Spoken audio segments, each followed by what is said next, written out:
letní rybářské závody v Prosečné o pohár starosty už můžeme směle nazvat tradicí. Malý obecní, takřka rodinný rybníček tady obhospodařuje místní organizace Českého rybářského svazu Vrchlabí v čele s panem Zdenkem Jarošem.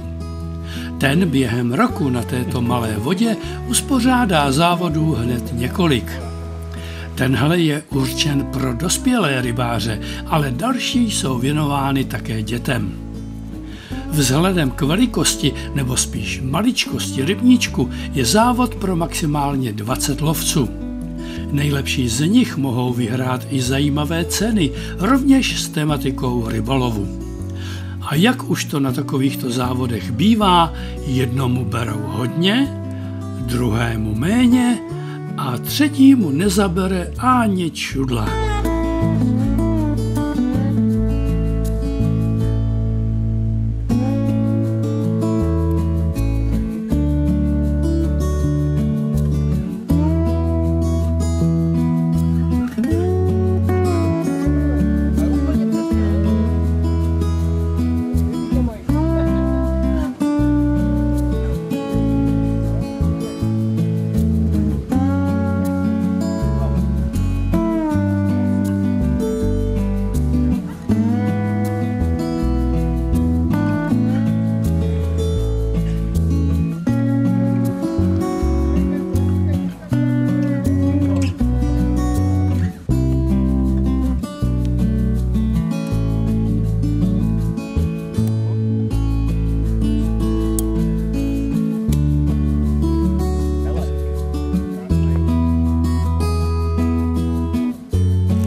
Zvedni to uprát 44. 44.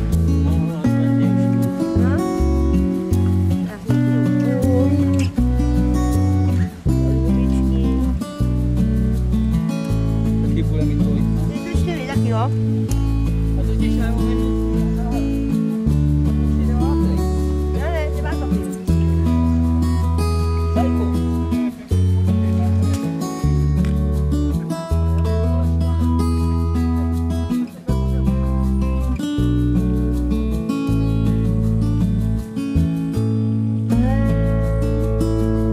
Protože čas vymezený pro dnešní závody se pomalu blíží ke konci, pan Jaroš už přestal s chytáním a začal s chystáním cen pro nejlepší lovce.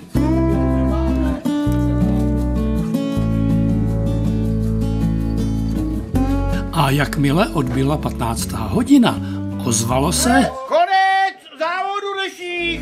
a závody skončily. Rybáři odevzdali své lístky se záznamem o úlovcích a čekali, až se všechno sečte.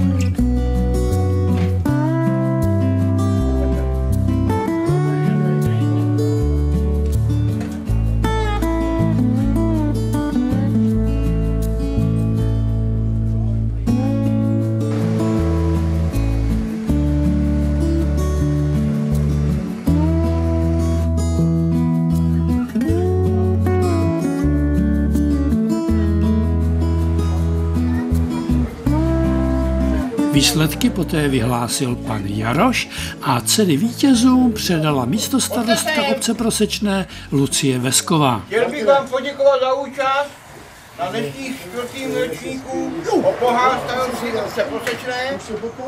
Chytalo nás 19 z 20, což myslím je pěkná účast. Než začneme, tak se chytilo 48 kaprů. Začneme teda tím, že uděláme nejdřív největší rybu. To byl kapr 56, 2 roky. Pak si nesede, jo? Jo, Prosečná, jasný. Samozřejmě, co bude na pohár. Největší ryba. A začneme teda od prvního místa. První místo Tvarochan, 836, 19 kaprů. Co říkal Loce, no jaký smol. Hotový výloh rybníka, ty vole. Tohle je ten pitový pohár, ten pohár a tohle je finál. Ten tady zůstává, budeš tam po druhý už. No po druhý přišel, po druhý tam bude. A tady volný výběr. Všechno to je takhle? Takhle jo.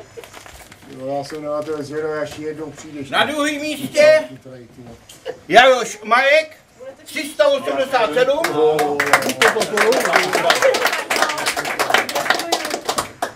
No to je v předměstí Prosečné, no, takže to je skoro normální. Ano. A na třetím místě Přibyl David, 138. Taky. Druhá půlka jsem to tam trošku sesekal. No na čtvrtém místě Když jsem to psal těma rukama, tak jsem to... jsem já, 86. Já jsem to podruhý teďko, no. A podruhý teďka. Já jsem chytil 174 proti. Na pátém místě Kalický Jaroslav, 85.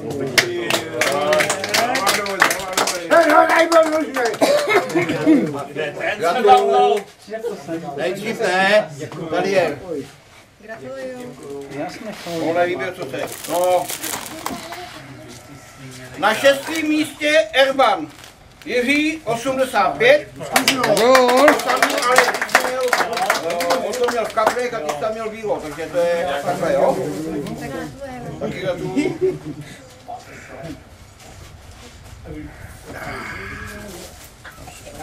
Na sedmém místě Pilař Mirek, 80.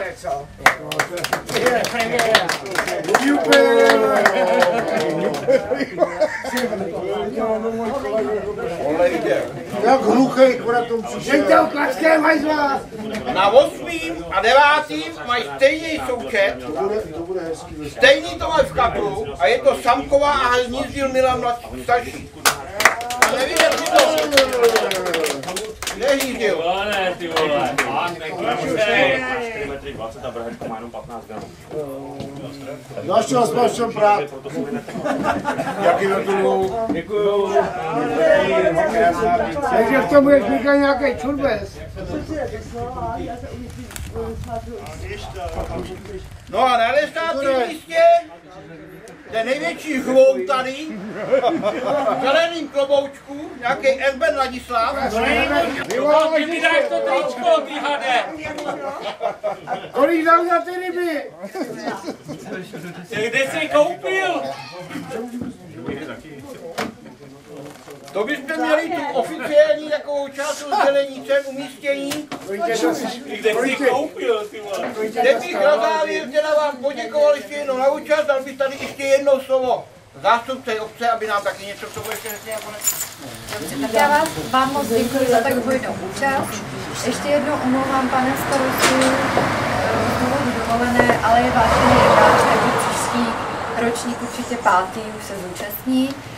Jsme rádi za každou akci, děkujeme za spolupráci a ať se vám všem daří a příště na viděnou a další akce zde doražte.